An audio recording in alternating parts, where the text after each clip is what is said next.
semana te cuento sobre los mitos y realidades de la reforma en salud, te cuento sobre los mexicanos que ganaron oro y lo trajeron a México, sobre un nuevo ataque del ejército en Michoacán y analizamos si es normal que los políticos ofrezcan cargos públicos a sus familiares en Latinoamérica.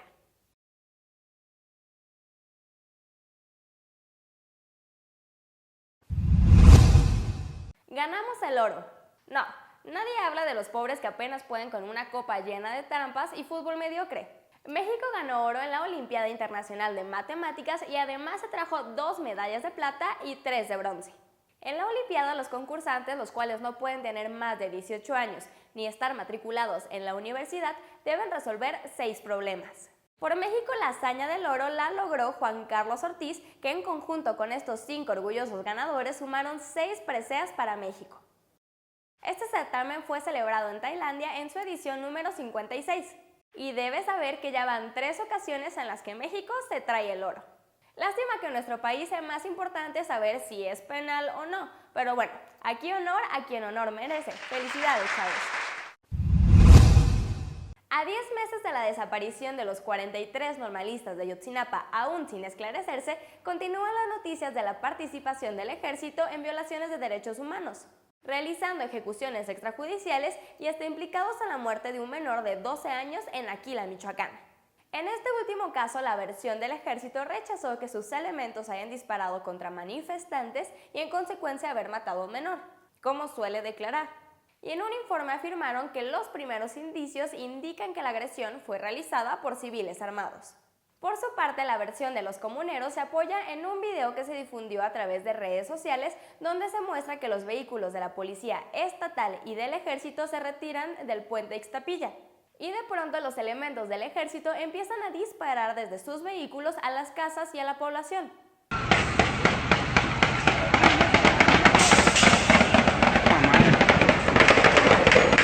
Y finalmente la versión de los pobladores de Ixtapilla asegura que el ataque del ejército fue una maniobra para zafarse del bloqueo. Dispararon hacia el aire y hacia el piso para abrirse paso. No fueron disparos directos. El problema fue que el rebote de las balas alcanzó a los civiles y a las casas que están a un lado de la carretera, narró uno de los habitantes. El saldo oficial de la agresión es de un menor de 12 años muerto y 3 heridos. Las 3 versiones cuentan parte de la historia vista desde su perspectiva, pero al final tenemos el mismo resultado, un menor muerto. Sí, de nuevo civiles caídos a manos de acciones poco pensadas por parte de la institución que debiese cuidarnos, el ejército. Han sido muchas las especulaciones sobre una posible privatización de los servicios públicos que otorgan el IMSS e ISSSTE, y es por esto que en esta sección te platico los mitos y realidades de este tema. ¿Existe una reforma en salud?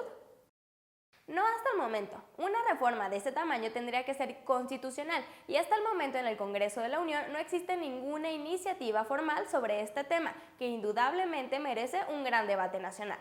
¿El IMSS está en quiebra?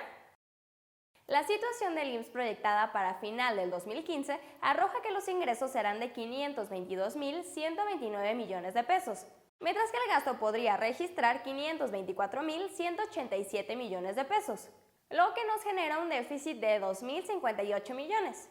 A pesar de ello, el reporte indica que gracias a la buena administración se recurre menos a las reservas del instituto. Pero en 2014 se utilizaron 12.975 millones de pesos, poco más de la mitad que en 2013. Y en el informe 2010-2011 se indica que ni usando las reservas y el fondo laboral, el IMSS podrá sobrevivir el primer trimestre del 2015, momento que ha sido superado. ¿Y el ISSSTE sí tiene graves problemas financieros? No, al menos así lo afirmó su director Luis Antonio Godina, quien dijo: compactamos los programas de salud, tenemos 44 y quedaron en 8. Esperamos hacer un ejercicio de racionalización sin pegarle a los programas importantes, toda la parte de salud, la de pensiones y la prestación de servicios culturales y sociales básicos. Finalmente, y de acuerdo con Emilio Gamboa Patrón, coordinador de la bancada priista en el Senado, confirmó que la privatización no es algo que tenga en mente el gobierno peñista. Entonces, ¿por qué tanto alboroto? La información pudo confundirse con el registro de la economía informal ante el IMSS, la cual debe pagar cuotas. Además, el coordinador de los diputados en el PRD dijo que de poco habían servido la nueva ley del Seguro Social y la ley del ISSSTE. Y Alfonso Raya dijo que para el 2017 el IMSS tendría más gastos que ingresos y habría agotado todas sus reservas. De estas declaraciones parece haber salido el rumor. Sin embargo, les recomendamos seguir de cerca el tema, ya que los madruguetes legislativos son la especialidad del Congreso mexicano. En días pasados se dio a conocer que una sobrina del presidente Enrique Peña Nieto, María Fernanda Said Petrelini, fue contratada en Petróleos Mexicanos como coordinadora de comunicación social sin tener experiencia en el gobierno y apenas a un año de haber egresado de la universidad. Casos como estos son típicos en México, pero nada más aquí pasa. Veamos qué sucede en otros lados de América Latina. Brasil.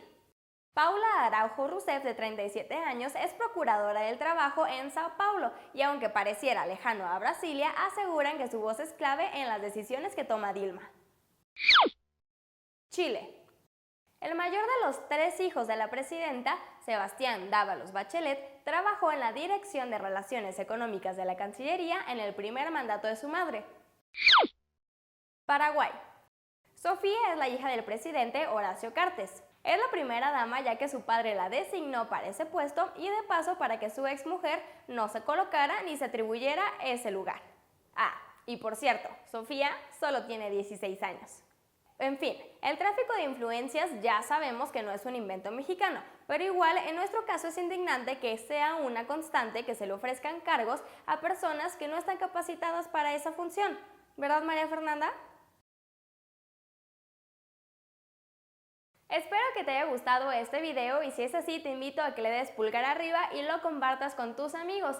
También que te suscribas a nuestro canal y nos sigas a través de nuestras diferentes redes sociales. Asimismo te invito a que ingreses a nuestro sitio www.mientrastantoenmexico.mx, donde diariamente generamos mucha información para ti. Nos vemos el siguiente lunes y no olvides que este jueves hay un nuevo video con Estefanía Ayarse. Que fue producto de una maniobra del ejército para librarse del bloqueo. Las 3 versiones cuentan parte de esto. Alfonso, no. Ay, ¿qué estoy diciendo? El PRD, iba a decir del ISSSTE, no hay diputados en el ISSSTE.